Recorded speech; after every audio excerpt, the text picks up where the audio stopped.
Thumbnail చూసే ఉంటారు. Today recipe చిత్రాన్నం, అదే నిమ్మకాయ పులిహోర. ఇది ఫ్రైడే స్పెషల్. ఎందుకనగా అమ్మవారికి నిమ్మకాయ పులిహోర అంటే చాలా ఇష్టము. వీడియోలోకి వెళ్లే ముందు మొదటిసారి నా వీడియో చూస్తున్నట్లయితే లైక్ చేయండి, షేర్ చేయండి, సబ్స్క్రైబ్ చేయండి. చిత్రాన్నానికి కావలసిన పదార్థాలు: ముందుగా ఉడికించుకున్నటువంటి తెల్ల అన్నము. మా రాయలసీమ ప్రాంతంలో చిత్రాన్నం అంటారు. కొన్ని ప్రాంతాల్లో లెమన్ రైస్ అంటారు, నిమ్మకాయ పులిహోర అని కూడా పిలుస్తారు. ఒక్కొక్క ప్రాంతంలో ఒక్కో విధంగా పిలుస్తారు.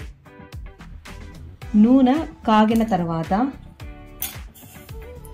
1 స్పూను ఆవాలు చిటపటలాడిన తర్వాతనే ఉద్దిపప్పు కానీ శనగపప్పు కానీ వేసుకోవాలి.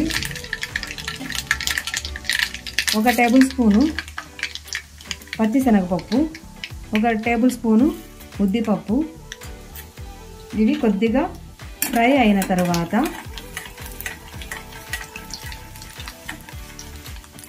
దోరగా వేయించుకోవాలి. తరువాత జీలకర్ర మాత్రము కొద్దిగానే వేసుకోవాలి. జీలకర్ర ఫ్రై అయిన తర్వాత 2 రెమ్మలు కరివేపాకు తీసుకొని ఇలా ఫ్రై చేసుకోవాలి. తరువాత పచ్చిమిర్చి, ఎండుమిర్చి ఇలా వేసుకోవాలి.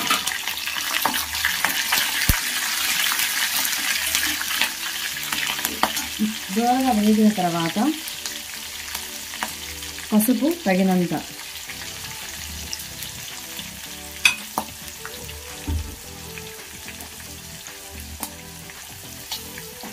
ఉప్పు తగినంత వేసుకొని ఇలా ఫ్రై చేసుకోవాలి.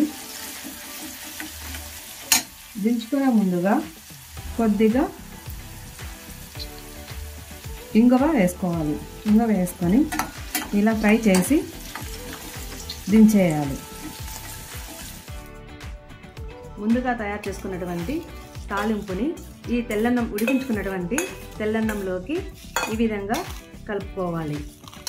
ఇలా బాగా కలుపుకోవాలి.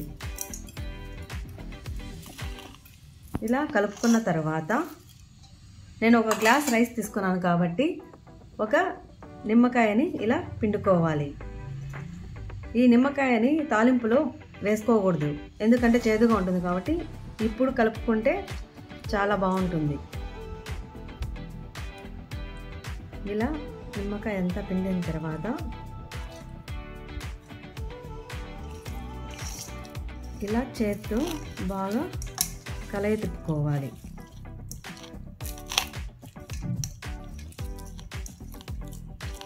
ఇలా తిప్పుకున్న తర్వాత వేరుశనగ గింజలు ఇలా ఫ్రై చేసినటువంటి వేరుశనగ గింజలను ఇలా కలుపుకోవాలి. తర్వాత కొత్తిమీర, చిన్నగా కట్ చేసుకున్నటువంటి కొత్తిమీరని, తర్వాత ఉడికించుకున్నటువంటి బఠానీని ఇందులో కలుపుకోవాలి. కలుపుకొని అన్నీ ఈ విధంగా కలయి తిప్పుకోవాలి.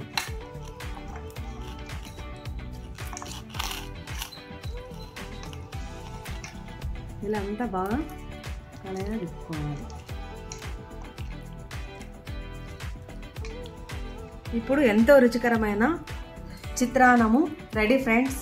ఇది శుక్రవారం పూట అమ్మవారికి చాలా ఇష్టం కాబట్టి ఇది నైవేద్యంగా కూడా మనము పెట్టవచ్చును.